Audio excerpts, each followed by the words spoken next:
حضرات آج درس سیرت النبی صلی اللہ علیہ وسلم میں رسول خدا صلی اللہ علیہ وسلم کی بعثت سے پہلے کے جو حالات تھے اس پر اور اس عنوان پر بات ہوگی کہ نبوت و رسالت کی انسانیت کو ضرورت کیا ہے، کیوں؟ تو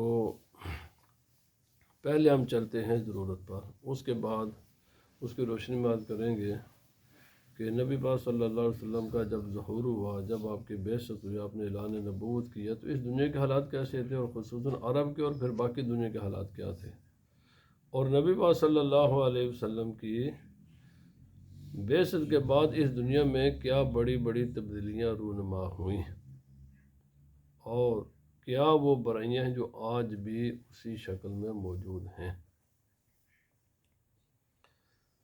پہلی بات یہ ہے کہ انسان کو پہلے اپنے آپ کو سمجھنا پڑے گا۔ جب تک انسان خود اپنے آپ کو نہ سمجھے، نبوت رسالت کی ضرورت، باقی سارے دین کے معاملات کو انسان سمجھ نہیں سکتا۔ اسی لیے یہ بات کمال کی ہے، من عرف نفسہ فقد عرف ربہ۔ جس انسان نے اپنے آپ کو پہچان لیا وہ خدا کو بھی پہچان لے گا۔ جو خود اپنے آپ ہی کو نہیں پہچانتا وہ خدا کو کیا پہچانے گا، انبیاء کو کیا پہچانے گا؟ سب سے پہلے تو انسان کو خود اپنی پہچان کی ضرورت ہے۔ اب میں عرض کرتا ہوں نبوت و رسالت کی ضرورت کیوں ہے۔ اسی لیے یعنی انسان کا سلسلہ بعد میں شروع ہوا ہے، نبوت و رسالت کا سلسلہ پہلے ہے، کیونکہ اس کی ضرورت تھی۔ اگر ذرہ برابر بھی کوئی گنجائش ہوتی ہے نا کہ اس کے بغیر بھی کام چل سکتا ہے، تو پھر انسان پہلے ہوتا، نبوت رسالت بعد میں ہوتی ہے۔ اس لیے آج کا ایک مشہور جملہ ہے، آج کل لوگ کہتے ہیں جی جیسا بھی جی انسانیت کی خدمت کرنے، انسانیت بھائی، انسانیت کی کوئی، جس کو کہتے ہیں نا کوڑی کے برابر بھی ویلیو نہیں ہے، ایک کھوٹے پیسے کی بھی برابر بھی انسان کی ویلیو نہیں ہے اگر اس کی زندگی سے نبوت رسالت کو نکال دیا جائے۔ یہ یاد رکھیں، میں ابھی انشاءاللہ اس پر تفصیل سے بات کرتا ہوں۔ بات یہ ہے کہ انسان اس میں اللہ رب العزت نے بہت سی ایسی خواہشات رکھی ہیں جن کو انسان ہر حال میں پورا کرنا چاہتا ہے۔ پہلے انسان سمجھے یہ انسان خود کیا ہے۔ مثلا کھانا ہے، پینا ہے،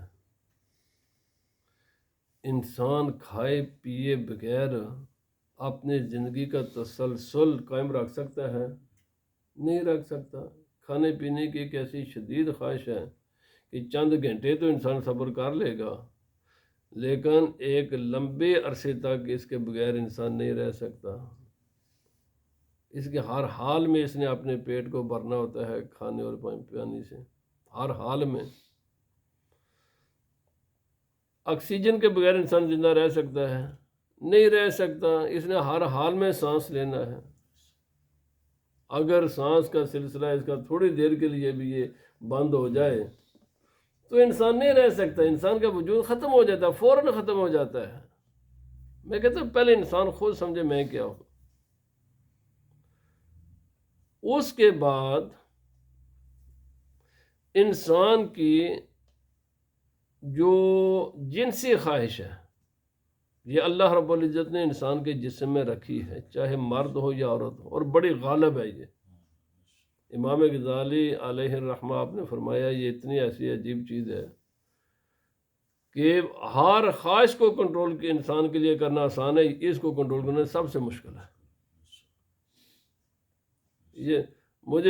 میں ضمن یہ بات، ایک آدمی آج یہ میں نے کہا یار جب تو اپنی بیوی کی ضرورت پوری نہیں نہ کرے گا تو اگر چخا، جنہوں کہتے ہیں نا چخا مارے گی نا تو یو آر رسپانسیبل، کیوں؟ اس لیے کہ اللہ رب العزت نے یہ چیز ایسے پیدا کی ہے کہ جس کو کنٹرول نہیں کیا جا سکتا. کوئی ہے جو کھانا بھی کھائے پیٹ بھر کر اور انسان کہے کہ میں اپنے خواہش کو جنسی خواہش کو میں روک لوں، بہت مشکل کام ہے. یہ بھی ہے. اسی سے پھر ساری کائنات کا نظام چلتا ہے، خواہشات سے. لیکن اس کا ایک اس کا یہ پہلو ہے کہ یہ اس میں چیزیں موجود ہیں. اس سے تو انکار کسی کو نہیں ہے. اس سے تو انکار وہی کرے گا کہ جو عقل کا اندھا ہوگا کہ یہ چیزیں نہیں ہیں. یہ چیزیں تو ہم ہر روز دیکھتے ہیں، ہمارے ساتھ لگی ہوئی یہ چیزیں. اب یہ ہے کہ اس کو جب انسان ان چیزوں کو پورا کرے گا نا، تو انسان کا صبح و شام بس انہی کی تکمیل میں، انہی کو پورا کرنے میں لگا رہتا ہے. پھر ہوتا کیا ہے؟ ہوتا یہ ہے کہ انسان کی ایک، جیسے کہ دو آنکھیں ہوتی نا ہمارے جسم میں، یوں سمجھیں کہ ایک آنکھ انسان کی آہستہ آہستہ پرماننٹ بند ہو جاتی ہے، ایک آنکھ کھلی رہتی ہے. آنکھ کھلی کون سی رہتی ہے؟ خواہش کی تکمیل کرنا ہے، میں نے اس پیٹ کو بھرنا ہے. یہ آنکھ تو کھلی رہتی ہے. میں نے جن سے خواہش کو پورا کرنا ہے، یہ آنکھ تو کھلی رہتی ہے. لیکن کیا کوئی مجھ پر پابندی، یا جو جس چیز سے میں اس پیٹ کو بھروں گا، یہ ساری چیزیں میرے لیے مفید ہیں؟ یہ ساری چیزیں مفید ہیں؟ یہاں پر دو راستے کھلتے ہیں. ایک راستہ ہے جو عقل کے ذریعے انسان معلوم کر لیتا ہے. زہر کھائے کو مر جائے گا، یہ عقل کے ذریعے پتہ چل جائے گا، آئندہ وہ زہر نہیں کھائے گا، کیونکہ یہ عقل کے ذریعے پتہ چل جاتا ہے. لیکن کیا عقل کافی ہے ہر بات کا فیصلہ کرنے کے لیے کہ میں جو بھی پیٹ میں ڈالوں گا وہی چیز مفید ہی ہوگی؟ چلو زہر کا فیصلہ کر لیا، باقی چیزیں جو انسان کو تکلیف دیتی ہیں اس کا فیصلہ کر لیا. دوسرے کا مال کھاؤں گا، یہ میرے بھائی میں اپنے گھر کی روٹی کھاؤں پہ بھوک مر جائے گی اور مجھے کوئی کسی قسم کا نیگیٹو کوئی منفی اثر نہیں ہوگا. میں دوسرے کو چوری کر کے کھا لوں گا روٹی، تو وہ بھی وہی کام کرے گی جو میرا اپنے گھر کی روٹی کام کرتی ہے. کوئی ہے اس میں تکلیف؟ کچھ بھی نہیں ہے. میں اپنے پیسوں سے خرید کر جوس پی لوں، وہ بھی میرے لیے مفید ہے. میں کسی کا چوری کر کے جوس پی لوں، وہ بھی میرے لیے اتنا ہی مفید ہے جتنا اپنے گھر کا ہوتا ہے. پتہ چل گیا نا کہ عقل ہر فیصلہ نہیں کر سکتی. حالانکہ چلو آپ یہ بھی کہہ سکتے ہیں اس میں بے شمار ایسی چیزیں ہیں کہ جس میں انسان کی عقل فیصلہ نہیں، جس کا تجربہ نہیں ہو سکتا. آپ یہی جو میں نے ابھی مثال دی، اس کا آپ کیا تجربہ کریں گے؟ زہر کا تو آپ تجربہ کر لیں گے. آپ کی روٹی اور میری روٹی میں آپ کیسے تجربہ کریں گے یہ مفید ہے یا نقصان دہ ہے؟ مشکل کام ہے، آسان کام نہیں ہے. اب آ جاتے ہیں، چونکہ انسان کی آنکھ بند ہو جاتی ہے سوچنے سمجھنے کی اس حیثیت سے کہ کیا چیز میرے پیٹ کے لیے مفید ہے، کیا چیز میرے پیٹ کے لیے غیر مفید ہے. ایک حد تک تو ہماری یہ آنکھ فیصلہ کر سکتی ہے یا عقل فیصلہ کر سکتی ہے، لیکن ایک حد کے آگے یہ نہیں جا سکتے. مثلا میں بھیڑ کا گوشت کھاؤں، بکری کا گوشت کھا لوں، اس کو ذبح کر کے کھاؤں یا ویسے کسی طریقے سے مار کے کھا لوں، کام تو دونوں ایک ہی کریں گے نا. یہ ہمارے عقل کیسے فیصلہ کر سکتے؟ نہیں، ذبح والا ہونا چاہیے اور اس کو ایسے اس کے رگیں کٹنی چاہیے، اور اگر پیچھے سے اس کا ساری پورا اتار کر کھا لو تو پھر کیا ہوگا؟ اچھا بسم اللہ بغیر پڑھے بغیر کھا لو، اس کو ذبح کر دو بسم اللہ پڑھ کر، یہ آپ کی عقل کیسا فیصلہ کرے گی؟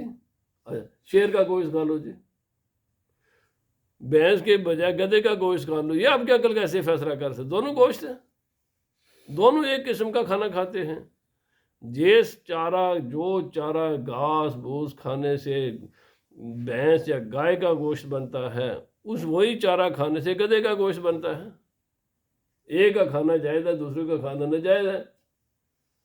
آپ کی عقل کیسا فیصلہ کر سکتی؟ یہ سوچے کہ نا بھائی دونوں کے مرکز ایک ہے، جہاں سے یہ گوشت بنتا ہے، جو چیز وہ کھانے سے گوشت بنتا ہے وہی چیز کھانے سے اس کا گوشت بنتا ہے۔ عقل انسان کی کیسے فیصلہ کر سکتی ہے اس کا کھانا یا اس کا نہیں کھانا؟ بات سمجھ آ گئی؟ اس کا پتہ چلا کہ جو ہمیں پیٹ میں ڈالنے کے لیے جو کچھ بھی ہم ڈالتے ہیں، انسان کی آنکھ، انسان کی عقل مکمل فیصلہ نہیں کر سکتی۔ یاد رکھیں، میں نے یہ چند موٹی موٹی مثالیں دی ہیں، اس کے ڈیپ میں جاؤں گے تو آپ کو بہت ایک سمندر چیزوں کا نظر آئے گا کہ بعض کاموں میں تو انسان کو فیصلہ کرتا ہے، لیکن بہت سی ایسی چیزیں جس کے بارے میں انسان فیصلہ نہیں کر سکتا، انسان کی عقل ہی نہیں فیصلہ کر سکتی، مشکل ہے۔ اور پھر خاص کر کے عام انسان کی عقل، وہ تو بالکل ہی نہیں فیصلہ کرتی۔ یہ بھی چلو کوئی بہت بڑا فلاسفر ہوگا، کوئی حکیم ہوگا، کوئی ڈاکٹر ہوگا، جس نے زندگی کے تجربے کر کے کوئی سیکھے گا، بے شمار چیزیں وہ بھی نہیں سیکھ سکتے۔ دوسری بات، جنسی خواہش کی تکمیل ہے، یہ انسان میں ہے، موجود ہے۔ مجھے بتاؤ، جنسی خواہش کی تکمیل، اس کے ہزاروں طریقے موجود نہیں ہیں؟ موجود ہے نا؟ بالکل ہے۔ مثلا کیا فرق ہے بیوی میں، بیٹی میں، ماں میں اور بہن میں، اور اپنی بیوی میں اور غیر کی بیوی میں، اپنی عورت میں غیر میں، کیا فرق ہے؟ ایک ہی جیسی چیزیں ہیں۔ انسان نے خواہش کی تکمیل کرنی ہے، انسان کا عقل کوئی فیصلہ کر سکتا ہے میں کیسے کروں یا کیسے نہ کروں؟ تکمیل تو ہر طریقے سے ہو جائے گی، بلکہ ان کے علاوہ بے شمار طریقے ہیں۔ حلال حرام کا مسئلہ ہے۔ اچھا، اسی طرح بزنس میں ہے، بزنس کا اگر کام پیسہ ہی کمانا ہے تو بے شمار طریقے ہیں، انسانوں سے دھوکہ دے کر آپ پیسہ کما سکتے ہیں۔ دھوکے کی ہزاروں شکلیں جس کی کسی کو پتہ ہی نہیں چلتا۔ سود کا نظام ہے اتنا گہرا ہے کہ عام انسان کی بس کی بات ہی نہیں جس کو سمجھے۔ میں ساری باتیں یہ اس لیے کر رہا ہوں، اسی طرح سوشل لائف ہے۔ مثلا ہم چھوٹے کو کہتے ہیں تو، بڑے کو کہتے ہیں آپ، تو اگر بڑے کو تو کہہ دیں تو پھر کیوں نہیں پورے ہوگا؟ گال تو وہی ہے نا، کسی کو اپنے طرف متوجہ کرنا ہے نا۔ تو میں اگر بڑے کو تو کہہ کر پکار دوں اور چھوٹے کو آپ کہہ کر کہوں، یا بڑے کو کسی اور لفظ سے پکاروں، تو مقصد تو پورا ہو جاتا ہے۔ عقل تو کہتی ہے کوئی بات نہیں، مقصد ہے اس کو اپنے طرف متوجہ کرنا ہے، آپ نے کر دیا ہے۔ تو عقل کیا فیصلہ کرتی ہے؟ یہاں پر لفظ بڑے کے لیے آپ کا لفظ بولو، چھوٹے کے لیے تو کا لفظ بول سکتے ہو۔ انسان کی عقل نہیں فیصلہ کر سکتی۔ کیوں؟ اس لیے کہ جو مقصد ہے وہ پورا ہو جاتا ہے دونوں لفظوں سے۔ آپ یہاں سے سمجھ لیں بات، میں نے اشارات کر دی ہے۔ اب چونکہ نبوت کی ضرورت کیوں ہے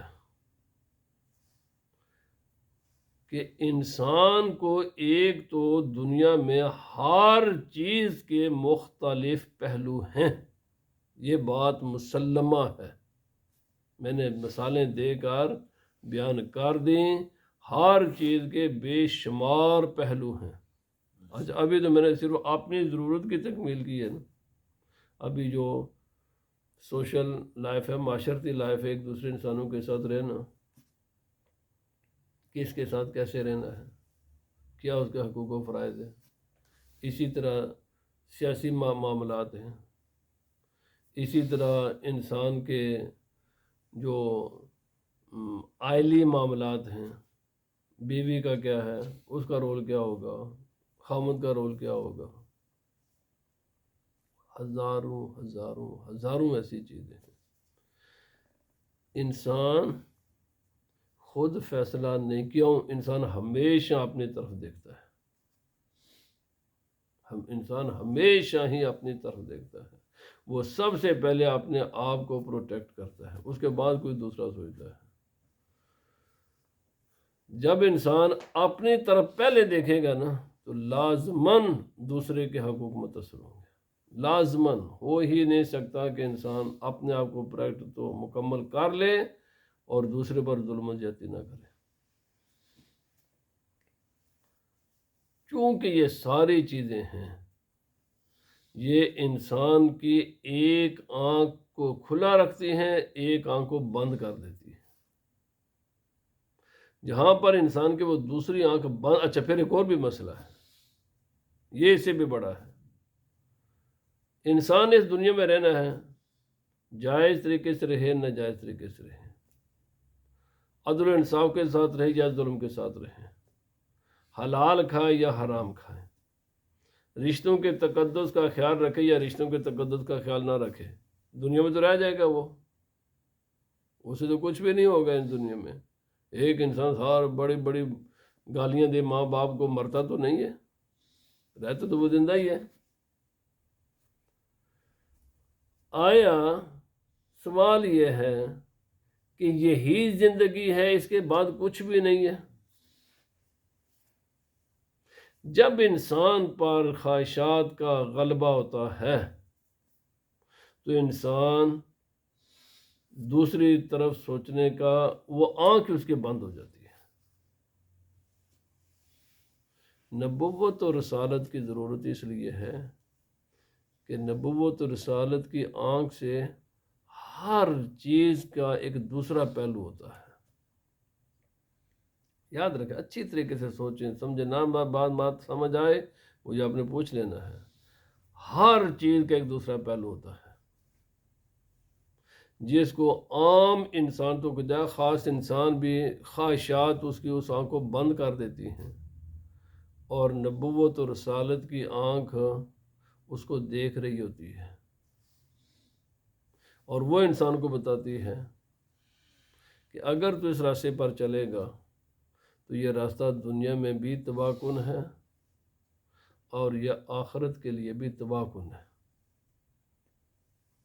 دوسری آنکھ یہ انسان کا، اللہ کے نبی انبیاء کرام انسان کی دوسری آنکھ کو کھولتے ہیں کہ بندے یہ اپنی یہ آنکھ بھی ذرا کھول، اس کو بھی اس کی نظر سے بھی دیکھ۔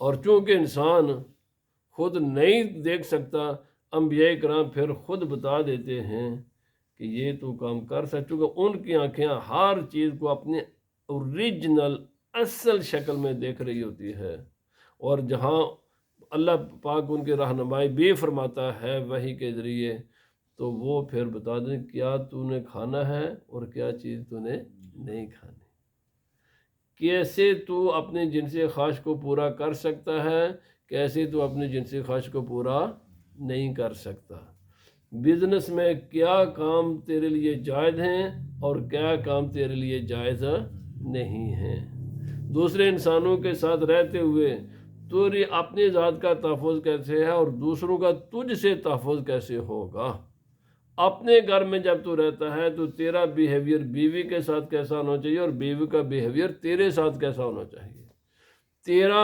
تعلق اپنے اولاد کے ساتھ کیسا ہونا چاہیے اور اولاد کا تعلق تیرے ساتھ کیسا ہونا چاہیے، تیرا اپنے ماں باپ بڑوں کے ساتھ کیسا ہونا چاہیے اور چھوٹوں کے ساتھ کیسا ہونا چاہیے۔ سوسائٹی کے پھر ہزار رخ ہیں، ہر رخ کے اوپر یہ سوائے اللہ کے نہ، پھر تو نے اس دنیا سے جانا ہے، تیری زندگی کا آنے کا مقصد کیا ہے، آیا کیوں ہے، کوئی مقصد تو ہے، وہ اللہ کے نبی کے سوا کوئی نہیں بتا سکتا، انسان خود سوچ ہی نہیں سکتا کہ میری زندگی کا مقصد کیا ہے۔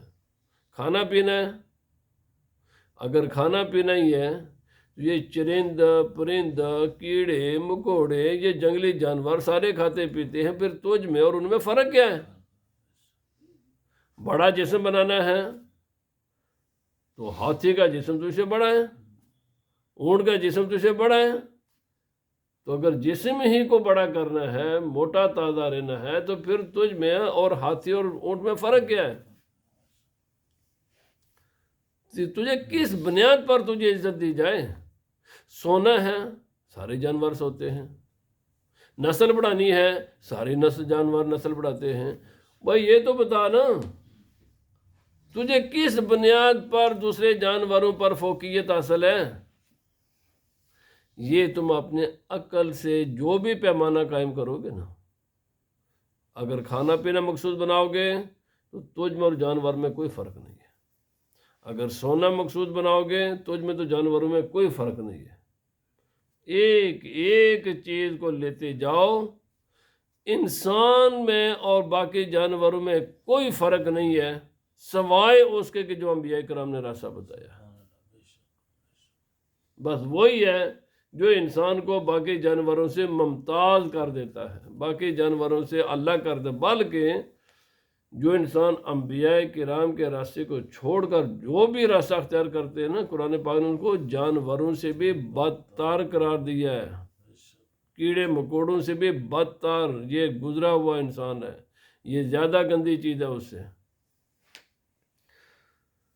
جب یہ بات سمجھ آ گئی کہ نبوت کی ضرورت اس لیے ہے کہ انسان کو ضرورت ہے دو آنکھوں کی، ایک آنکھ عقل کی تو ہے انسان کے پاس، لیکن دوسرا انسان اندھا ہے، اسی لیے قرآن حکیم نے فرمایا من کان فی ھذا الاعمی فہو فی الآخرۃ اعمی، جو انسان اس دنیا میں اندھا ہوگا وہ قیامت کے روز بھی اندھا ہی ہوگا۔ اس اندھے سے مراد یہ آنکھ نہیں ہے، اس آنکھ سے مراد وہی ہے جس انسان نے اس دنیا میں ایمان کی آنکھ نہ ہوئی، اس میں اسلام کی آنکھ اس میں نہ ہوئی، نور نبوت سے اس نے حصہ نہ لیا، تو پھر قیامت کے دن میں اسے کچھ میں نہیں ملے گا۔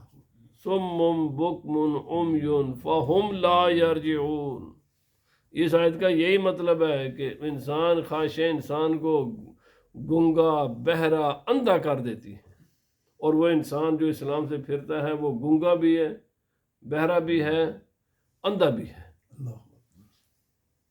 یہ ساری چیزیں انسان اب ایک اور بات ہے، سنیں، بعض لوگ کہتے ہیں نیرو مائنڈڈ تو ہوتا ہی غیر مسلم ہے، مسلمان کے لیے نیرو مائنڈڈ ممکن ہی نہیں ہے، کیونکہ اس کی دونوں آنکھیں کھلی رہتی ہیں، اس میں دو آنکھیں ہوتی ہیں، اور جو اسلام کا ماننے والا نہیں ہے اس کی ہمیشہ ایک آنکھ ہوتی ہے، وہ صرف ایک آنکھ سے دیکھتا ہے۔ مسلمان ہمیشہ دو آنکھوں سے دیکھتا ہے۔ کوئی ہے مسلمان جو یہ نہ سوچے کہ میرے لیے کیا کام جائز ہے، کیا کام ناجائز ہے، سوچتا ہے، دوسری آنکھ کھلی ہوتی ہے اس کی۔ اور کوئی ہے ایسا مسلمان جو یہ سوچے کہ میں نے دنیا میں رہنا ہے لیکن آخرت کو بھول جانا ہے، اگر وہ بولا وہ پھر وہ مسلمان نہیں ہے، وہ ہمیشہ اس کے لیے لازم ہے کہ یہ سوچے کہ میں نے ایسا کام کرنا ہے جو میرے دنیا کے لیے بھی مفید ہو، میرے آخرت کے لیے بھی مفید ہو۔ اب جب یہ پتہ چل گیا، بالکل کلیئر بات ہو گئی کہ انسان آج خود کچھ بھی نہیں کر سکتا، اس کو ضرورت ہے ایک رہنمائی کی، اور وہ رہنمائی انسان کسی بھی بنیاد پر کسی دوسرے انسان کی رہنمائی نہیں کر سکتا، اگر کرتا بھی ہے تو وہ بہت ہی لیمیٹڈ کرتا ہے، ویری ویری لیمیٹڈ ہے۔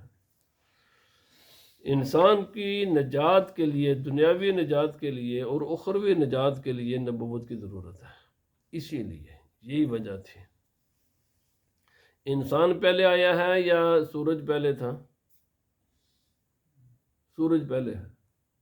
انسان پہلے زمین پر آیا ہے یا پانی پہلے موجود تھا؟ پانی پہلے ہے۔ انسان پہلے ہے یا یہ آکسیجن زمین پر پہلے موجود تھی؟ آکسیجن پہلے ہے۔ کیوں؟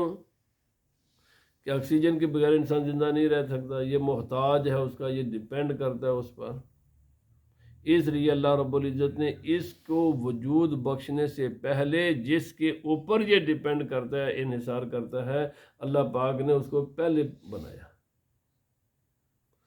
سورج کو اللہ رب العزت نے پہلے بنایا ہے، پانی کو اللہ پاک نے پہلے بنایا ہے، یہ ساری کھانے پینے والی چیزیں جتنے بھی ہم استعمال کرتے ہیں انسان بعد میں آیا ہے، یہ تمام کھانے پینے والی سب چیزیں انسان سے پہلے ہیں۔ کیوں ہیں؟ اس لیے کہ انسان نے اس کو استعمال کرنا تھا، اس کے بغیر انسان زندہ رہ نہیں سکتا۔ اسی لیے جس طرح کھانے کی ضرورت ہے، پینے کی ضرورت ہے، آکسیجن کی ضرورت ہے، روشنی کی ضرورت ہے، حرارت کی ضرورت ہے، اس کے بغیر انسان زندہ نہیں رہ سکتا، اسی لیے اللہ رب العزت نے جب انسانیت کا سلسلہ قائم کیا، بنایا، تو سب سے پہلے حضرت آدم علیہ السلام کے سر پر نبوت کا اور رسالت کا تاج رکھا۔ سبحان اللہ۔ ان کی اولاد، حضرت آدم علیہ السلام کی اولاد بعد میں ہوئی ہے، ان کو اللہ پاک نے نبوت پہلے عطا فرمائی ہے، کیونکہ انسان کو ضرورت تھی، انسان کو ضرورت تھی، انسان چل ہی نہیں سکتا بغیر نبوت اور رسالت کے۔ یہ سلسلہ چلتا رہا، ہر زمانے میں چلتا رہا، ہر زمانے میں چلتا رہا۔ پھر کوئی بھی، اللہ پاک نے فرمایا کوئی دنیا کی ایسی قوم نہیں ہے کہ جس میں اللہ تعالیٰ نے انبیاء کرام کو مبعوث نہیں فرمایا۔ نبوت کا پیغام ہر قوم کو اللہ پاک نے پہنچایا، ورنہ ما کنا معذبین حتی نبعث رسولا۔ اللہ پاک نے فرمایا ہم کسی بھی قوم کو، کسی بھی انسان کو عذاب نہیں دیتے جب تک پہلے اس میں رسول نہ بھیج لے۔ پہلے اللہ تعالیٰ آگاہ فرماتا ہے، ہر چیز بتاتا ہے۔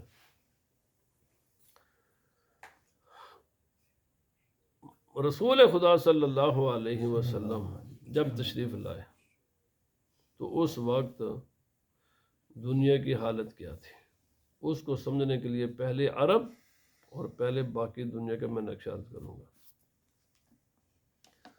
مکہ معظمہ، اس میں پہلا انسان جس نے قدم رکھا ہے وہ تھے حضرت ابراہیم علیہ السلام، اور حضرت ان کے صاحبزادے، ان کے لخت جگر حضرت اسماعیل علیہ السلام، اور آپ کے زوجہ محترمہ حضرت حاجرہ رضی اللہ تعالی عنہا۔ ابراہیم علیہ السلام اللہ کے نبی، اسماعیل علیہ السلام اللہ کے نبی۔ ابراہیم علیہ السلام واپس فلسطین تشریف لے گئے، لیکن حضرت اسماعیل علیہ السلام کا قیام یہاں مکہ ہی میں ہوا۔ پھر یمن کا قبیلہ جرہم وہ یہاں آیا، اس نے آپ کی اجازت لے کر یہاں قیام کر لیا۔ پھر اسی قبیلے کی خاتون سے شادی ہو گئی حضرت اسماعیل علیہ السلام کی۔ 2 شادیاں ہوئی ہیں جو تاریخ میں ملتی ہیں، یکے بعد دیگرے۔ بہرحال حضرت اسماعیل علیہ السلام کے صاحبزادے تھے حضرت نابت۔ حضرت اسماعیل علیہ السلام کے دنیا میں جانے کے بعد آپ یہاں مکہ معظمہ کے خانہ کعبہ کے متولی والی تھے۔ اللہ کی عبادت لوگ بھی کرتے، آپ بھی فرماتے ہیں۔ اب ہوا یہ کہ جب تک حضرت نابت رہے، اللہ کے تمام لوگ اہل ایمان، عبادت گزار، خدا کو ماننے والے، انبیاء کرام کو ماننے والے، ان کے بعد ان کا جب وصال ہوا تو انہی کا ننیال خاندان قبیلہ جرہم کے لوگ یہ خانہ کعبہ کے متولی بن گئے۔ لیکن یاد رکھ لیں، یہ جو چیزیں ہوتی ہیں نا، یہ کبھی کبھی خاندانوں میں بڑا مسئلہ پیدا کر دیتی ہیں۔ یہ جو قبیلہ جرہم کے لوگ جب خانہ کعبہ کے متولی رہے تو یہ بھی اہل ایمان تھے، اہل ایمان ہی تھے، اللہ ہی کی عبادت کرنے والے، دین حق پر چلنے والے تھے یہ لوگ۔ اب عمر بن لحمی یہ ایک شخص ہوا ہے، کچھ لوگوں نے یہاں پر آ کر حملہ کیا، اور حملہ کر کے قبیلہ جرہم سے خانہ کعبہ کی متولی شپ، جو گارڈین شپ ہے نا، وہ انہوں نے ہتھیا لی۔ اور یاد رکھ لیں یہ بات، آج بھی لوگ کہتے ہیں جی جب بھی کوئی انسان غیر قانونی، غیر اخلاقی، غیر دینی کام کرے گا نا، تو تو اس کے نتیجے میں کبھی بھی برے بیج سے اچھائی برآمد نہیں ہو سکتی۔ یہ جو لوگ مارشل لا کے مخالفت کرتے ہیں نا، فوجی ڈکٹیٹر، یہ بالکل جائز مخالفت ہے۔ کیوں؟ ناجائز طریقے سے جب بھی کوئی کام کیا جائے گا اس کا رزلٹ ہمیشہ ہی برا نکلے گا۔ اب یہ عمر بن لحمی جب یہ متولی بن گیا طاقت کے زور پر، قوت کے زور پر حملہ کر کے ان شریفوں کو بھگا کر، تو یہ بیمار ہو گیا۔ بیمار ہوا تو ظاہر بات ہے مکہ معظمہ یہ پتھریلا علاقہ ہے، آج بھی وہاں پر دور دور کا تک آبادی نہیں ہے کوئی اتنا بڑا، تو یہ بہرحال اس نے کوئی علاج معالجے کی یہاں کوشش وغیرہ کی لیکن یہ صحت مند نہ ہوا۔ کسی نے اس کو کہا، اور یہ مفت کے مشورہ دینے والے لوگ ہوتے ہیں نا، یہ بھی بڑے خطرناک ہوتے ہیں۔ ہاں، یہ مفت کا مشورہ لینے والوں کو مشورہ لینا بھی نہیں چاہیے اور کسی کو مفت کا مشورہ دینا بھی نہیں چاہیے۔ اور اکثر لوگ میں نے دیکھے ہیں بس اٹکل پچو سے علمی بنیاد بات کی ہوتی نہیں ہے، اور ہر حال میں انہوں نے مشورہ دینا ہی دینا ہے۔ آپ ان سے کوئی بات اپنی مصیبت کی بتاؤ، مشورہ ضرور دیں گے، یہ کام کر لو جی۔ ٹھیک ہے بھائی، اگر تو آپ کو تجربے کار ہیں، صاحب علم ہیں، پڑھے لکھے ہیں، زندگی میں ان چیزوں کو آزمایا یا کسی معتبر کتاب میں پڑھا، پھر تو آپ مشورہ دے لو۔ اور خصوصاً جو جتنا یہ جاہل ہوگا نا، اتنے وہ مشورے زیادہ دے گا، یہ کام کرو۔ اس کو بھی کسی نے مشورہ دیا کہ دمشق کے قریب فلاں جگہ پر جاؤ اور وہاں کے چشمے کا پانی پیو تو تمہیں صحت مل جائے گی۔ اچھا، ہوتا یہ بھی ہے، یہ میں نے بھی تجربے کیے ہوئے، آپ بھی تجربہ کر کے دیکھ لیں۔ کبھی کبھی شفا، ویسے احادیث پاک میں بھی آتا ہے، کبھی کبھی وہ اللہ رب العزت کی تقدیر میں جو مسئلہ اور یہ بات آپس میں برابر آ جاتی ہے۔ ویسے بھی اگر وہ کام یہ نہ بھی نہ کرتا، شفا اس کو ویسے بھی ملنی ہوتی ہے، لیکن آپ دیکھیں کبھی کبھی نکمے ڈاکٹر سے شفا مل جاتی ہے۔ لوگ سمجھے یہ ڈاکٹر بڑا کام کر، ڈاکٹر کام کا نہیں ہوتا، وہ ٹائم اس وقت شفا کا ہوتا ہے، وہ ٹائم اس کو شفا کا ہوتا ہے، ڈاکٹر کو اسی طرح ہمارے جو عطائی حکیم ہیں ہمارے ملکوں میں، یہ بہت ان کا بزنس کیسے چلتا ہے، اسی طرح یہ بناوٹی پیر، دم درود کرنے والے بناوٹی لوگ، جب ادھر ادھر مہینے 2 مہینے 6 مہینے وہ جناب اس کے دم نال تو میں بالکل ہی ٹھیک ہو گیا سا، حالانکہ یہ نہیں اس کو پتا وہ وقت تیری شفا یابی کا آیا، تو نہ بھی جاتا شفا تب بھی ہو جاتی اس کے پاس۔ یہ جب وہاں گیا تو اس نے چشمے کا وہاں گیا، شفا ہو گئی، دیکھا وہاں بت ہیں اور لوگ بتوں کی پوجا کرتے ہیں، تو اس نے جب وہاں دیکھا نا تو اب شیطان نے ڈال دیا اس کے ذہن میں کہ اس چشمے جو شفا تھی نا، یہ ان بتوں کی وجہ سے۔ میں کہتا ہوں عرب میں بت پرستی آئی کہاں سے تھی؟ یہ بت پرستی اس وہم کی وجہ سے آئی تھی کہ یہ بیمار ہوا اور یہ اس بیماری کی شفا کے لیے کسی نے اس کو مشورہ دیا وہاں جانے کا، وہاں کے چشمے کا پانی پیو۔ بھائی چشمے سارے اللہ کے ہیں، پانی سب خدا ہی کے ہوتے ہیں، آپ جہاں سے بھی پانی پیو گے وہ اللہ ہی کا پانی ہے۔ بہرحال وہاں دیکھا کہ بت تھے، لوگ بتوں بنایا ہوا تھا، اور اس نے سوچا کہ یہ جو اس چشمے میں شفا کی تاثیر ہے ان بتوں کی وجہ سے ہے۔ یہ واپس جب آیا نا تو اس نے عرب میں مکہ معظمہ میں بت پرستی کا آغاز کیا۔ اس سے پھر عرب میں بت پرستی کا رواج ہوا۔ اور یاد رکھ لیں، یہ آج بھی میرے آنکھوں کے سامنے دیکھتے دیکھتے شادی بیاہ غمی خوشی کے اور بے ہزاروں ایسی رسمیں عام ہو جاتی ہیں کہ آپ پوچھو نا یہ بھائی یہ کیوں کرتے ہو، کوئی بھی اس کا ریزن نہیں بتا سکتا۔ بھائی اس کی عقلی بنیاد کیا ہے، کیوں ایسا کرتے ہو؟ بس ادھر سے دیکھا تو بس جو کسی کو دیکھا وہی اس نے شروع کر لیا۔ بلکہ مجھے یاد ہے یہ 1971-70 کی بات ہے، جو لوگ اس عمر کے لوگ ہوں گے وہ گواہی دیں گے، پاکستان کا وزیر اعظم تھا ذوالفقار بھٹو، تو اس نے یہاں تک جب وہ داڑھی شیو کرتا تھا نا تو یہاں سے نیچے اس نے یہاں تک، آپ کو جو پرانے لوگ ہیں وہ دیکھیں گے لمحے کا اچھا وہ ساری ملک میں لوگوں نے اتنے اتنے جناب کلمے کر دی. اچھا یہ صدر ایوب اس نے موجود مکھی جیسی یہاں مونچھیں رکھی تھی. آپ کو وہ دیکھیں پرانے فوٹو مل جائیں گے. صدر ایوب نے جب اس نے یہ ساری مونچھیں کٹا کر یہاں رکھی نا جیسے مکھی ہیں دو بیٹھی ہوئی ہیں.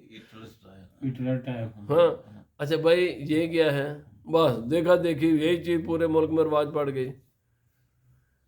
پرانے لوگ جانتے ہیں کہ ایک وقت ہے اس کو کہتے ہیں ٹیڈی پنجامہ ٹیڈی شلوار.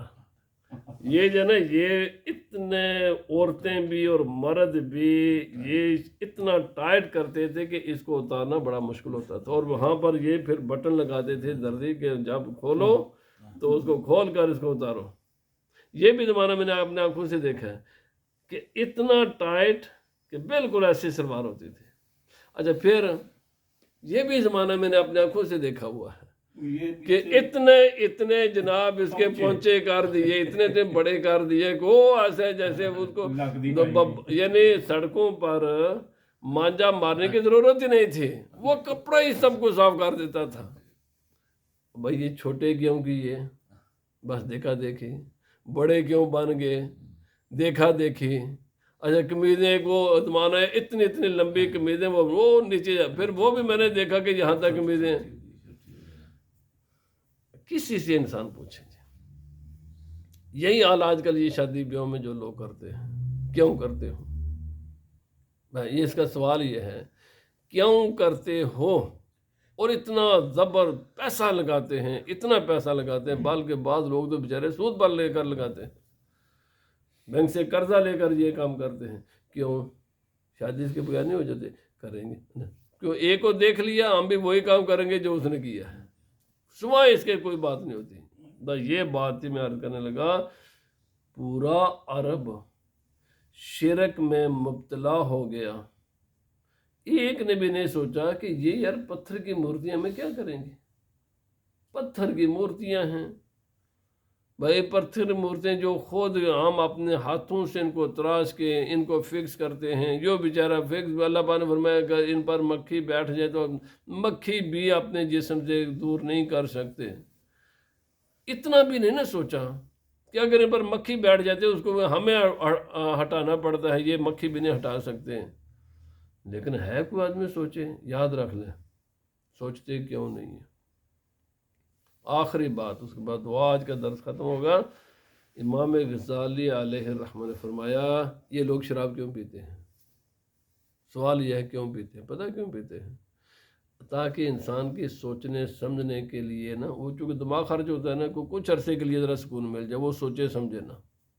فرمایا جیسے نشہ ہوتا ہے نا شراب میں اور انسان صرف اس نشے کے لیے حالانکہ میں چند روز پیشتا رہا یہاں پر ایک دوائی لینے کے لیے گیا تو وہاں سکرین پر ہیلتھ سیکٹری کا بیان بار وہ ٹی وی پر آ رہا تھا وہ لکھا ہوا آ رہا تھا کہ ہیلتھ سیکٹری اتنے شراب کے نقصان بیان کر رہا تھا جی اتنے جی یہ بھی کرو پھر ہم اماؤنٹ کریں گے یہ کریں گے پھر بے شمار وہ بتا رہا تھا کچھ ایڈوائزیں تھی کچھ لیجسلیشن تھی قانون سازی تھی کہ یہ کریں گے جی اتنا پی سکتے ہو اتنی اس میں دونوں میں وقفہ ہونا چاہیے یہ ہونا چاہیے وہ ہونا چاہیے یہ لوگوں کے ہیلتھ کو تباہ کر رہے. میں سوچ رہا تھا وہی میں نے وہ 5-7 منٹ تو میں ادھر کھڑا رہا جو دوائی تیار ہو رہی تھی اس انتظار میں وہ پڑھتا رہا.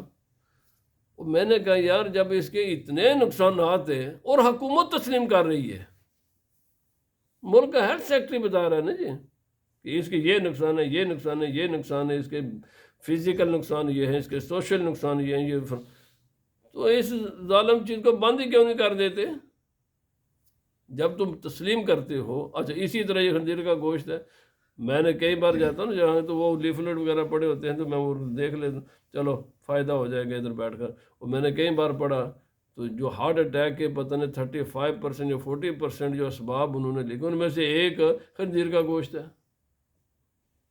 تو سوال یہ ہے امام غزالی علیہ الرحمہ نے فرمایا کہ جس طرح شراب کا نشہ ہوتا ہے نا اور انسان پسند کرتا ہے شراب پینا اس نشے کی وجہ سے ہیروین لوگ چھوڑتے نہیں ہیں یہ سب ڈرگ نشے کی عقل اثر مسئلہ تو عقل کا ہے نا اگر جب باقی جسم تباہ کر دیتی ہیں یہ چیزیں عقل کا جو ہے نا وہ تھوڑی دیر کے لیے سوچنے سمجھنے کی صلاحیت کو کم کر دیتی ہے۔ امام غزالی نے فرمایا ایسا ہی نشہ جہالت کا ہوتا ہے، اور ایسا ہی نشہ غفلت کا ہوتا ہے۔ میں نے جب یہ پڑھا میں نے سوچا، میں نے روزانہ یہی کرتے رہتے دیکھتے رہتے ہیں، یہ بات یقین کریں، میں نے کہا یہ سبحان اللہ کیسی کمال بات ہے۔ فرمایا انسان جاہل رہنا، غافل رہنا، یہ ایک نشہ ہے انسان کا، اس نے رہنا ہے، اس میں اس کو لذت آتی ہے۔ تو بات یہ ہے کہ یہ عرب میں بت پرستی کیسے پھیلی، وہ غفلت تھی، وہ جہالت تھی، سوچا نہیں ہے، یہ نہیں سوچا بھائی جو ہم اپنے ہاتھوں سے بناتے ہیں، جو ذرا غور و فکر اگر کر لیتے ہیں، اتنا دماغ کو یہ تھوڑی سی تکلیف دے لیتے تو کوئی بتوں کا پجاری بنتا نہیں بنا۔ اور یہ کوئی تھوڑا عرصہ نہیں رہا، کئی ہزار سال، 2-2.5 چونکہ حضرت اسماعیل علیہ السلام اور نبی پاک صلی اللہ علیہ وسلم کے درمیان کوئی 2500 سال کا وقفہ ہے۔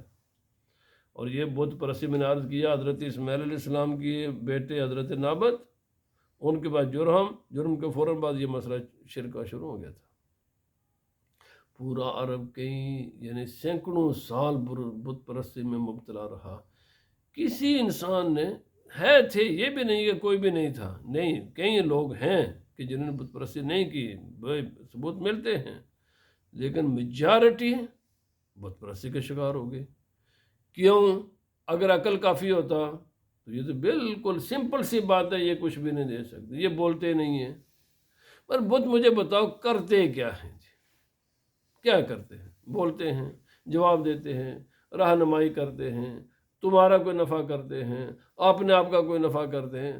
اللہ کے بندو، لکڑی سے بت بنا لیا، پلاسٹک سے بنا لیا، لوہے سے بنا لیا، پتھر سے بنا لیا، تم خود ان کو گڑھتے ہو، لیکن ایسا رواج کہ پورا عرب اس میں مبتلا ہو گیا۔ یہی حال باقی معاملات کا ہے۔ تو اس لیے نبی پاک صلی اللہ علیہ وسلم سے پہلے اب جب انسان شرک کرتا ہے نا تو اس کے بعد ظلم کے سارے دروازے کھل جاتے ہیں۔ اس کے بعد پھر یہ ساری چیزیں ظلم کی، چونکہ اصل چیز کیا تھی؟ غفلت، جہالت۔ جب جہالت انسان کے اندر آتی ہے، اسی لیے نبی پاک صلی اللہ علیہ وسلم سے بعثت سے پہلے زمانے کو کیا کہا جاتا ہے؟ زمانہ جاہلیت کہا جاتا ہے۔ کیونکہ جاہلیت سے، جہالت سے پیدا کیا ہوتی ہے؟ غفلت۔ اور غفلت کیا کرتی ہے کہ انسان کے دماغ کو سن کر دیتی ہے، انسان میں سوچنے سمجھنے کی صلاحیت ختم کر دیتی ہے۔ اللہ پاک ہمیں عمل کی توفیق عطا فرمائے۔